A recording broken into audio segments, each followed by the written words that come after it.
Today, I'm going to be asking 100-year-olds their biggest regrets, Regrets?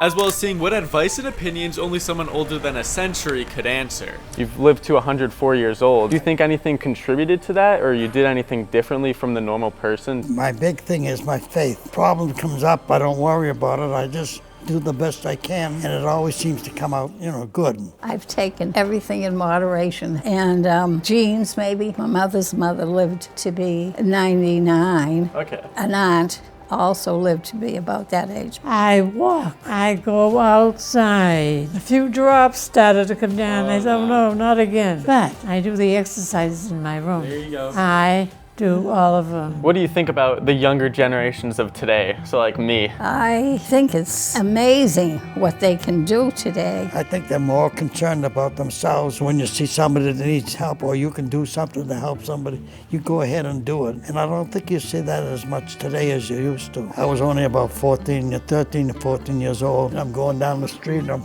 puffing on a cigarette. I see my neighbor coming down. I hit the thing and he come up to me, he says, give me that cigarette. And he says, I'm going to tell your mother. Your neighbor was concerned about you. Who cares? Do what you want to do. There was more neighborhood family, if I can put it that way. They had their style. You think it's gotten better or worse?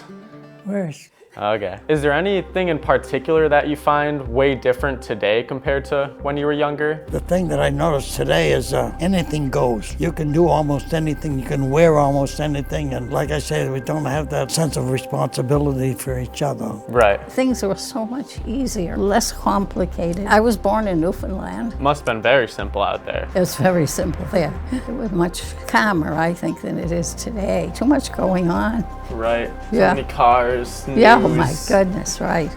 Gee, we didn't own a car. Now today, the husband and the wife work and So did you think something like TV was possible before it came out? no, everything has been amazing. Everything has been amazing. When we first got married, we didn't have a refrigerator. We had an icebox. And it's a sad life. I think it's a sad life. Living here? Yes, everyone is sick. You live under the fear of falling. Because you knew that you were going to have to go into the army or just participate in it in some way. Was that kind of scary? Well, no, it wasn't scary. I worked on what they called essential work. We used to make parts for the engines on the planes. Was there any really interesting things or like big moments in while you were in service that you kind of remember? The only one thing that came very close, I was on the APC-22. It was a small wooden ship. We got an order to go to Brittany. So the AP-21 went in and it was nighttime. And then a Zero plane flew overhead and spotted them and dropped the bomb. Hit the APC-21 right in the middle and the ship sank. In 3 minutes the ship was gone. If that was our ship, I could have got killed. I could have got wounded or something. And you saw it from your ship? Like you saw it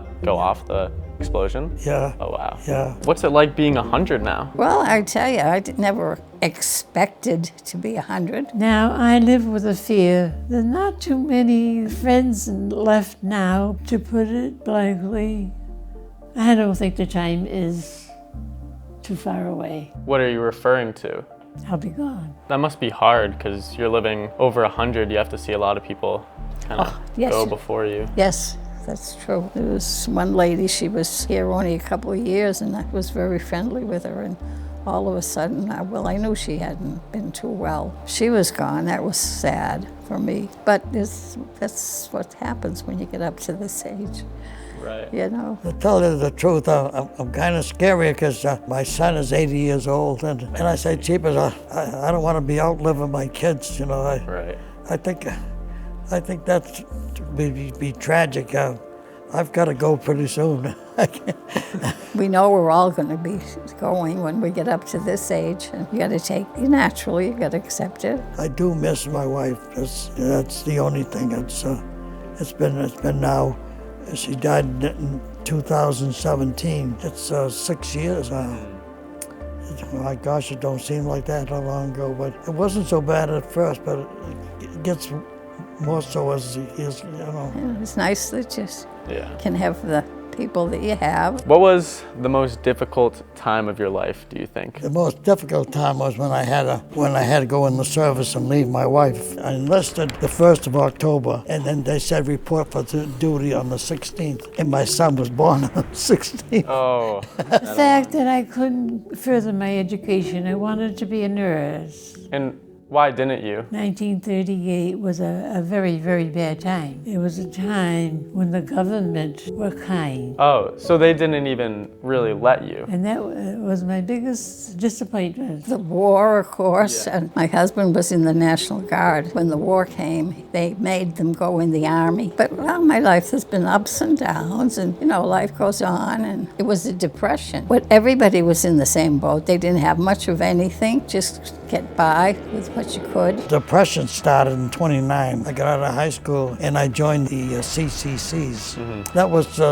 good for me because they used to give me $5 a month, and then they used to send $25 home to my parents. So I felt like that was the way I could help the family. Yeah. Like I say, there was no money. We didn't have a lot, but everybody was in the same boat. So my father bought a house, and at that time it was $8,000 for the house. Then in November, when the market crash came, the house you couldn't give it away. Now we owed $8,000. The house wasn't worth $2,000. What bad timing. It was. I know it. After all 104 years you've been living right now, what is your biggest regret? I didn't go to college, probably. I just graduated from high school, and then the war, and not many of my friends in that time went to college. Neighborhood kids didn't go to college back then. Right. 1941, I graduated. And was there a reason that you regret that particular thing? It would have been nice to have an education, but it isn't anything that I really moan and groan about. Yeah. No, I'm not. It's just if things were different, might have gone to college. Well, if you decide you want to do something, stick to it and do it. Do you think you kind of stuck by that throughout your whole life? Yeah, I didn't work much at all, even. I worked a few times here and there, but I had 5 children, so I was taking care of them. I got no regrets. No regrets? I got no regrets whatsoever. There you go. Would you tell your 30-year-old or 20-year-old self something different that you just want them to know after? Sort of go back and tell them? Well, when I was younger, I was kind of a follower instead of a leader. People would tell me to do something, especially if they said, I dare you to do this, I would do it. You have to have a mind of your own, but you have to have some kind of intellectual reason, You just don't do things because somebody has to do it, Regrets? Yeah, so you've lived for Not furthering my education. Right. That was my biggest. All I can say is that my greatest responsibility right now is be a good example, always be truthful and honest, and you'll never have any regrets. It's a wonderful life, that's all I can say.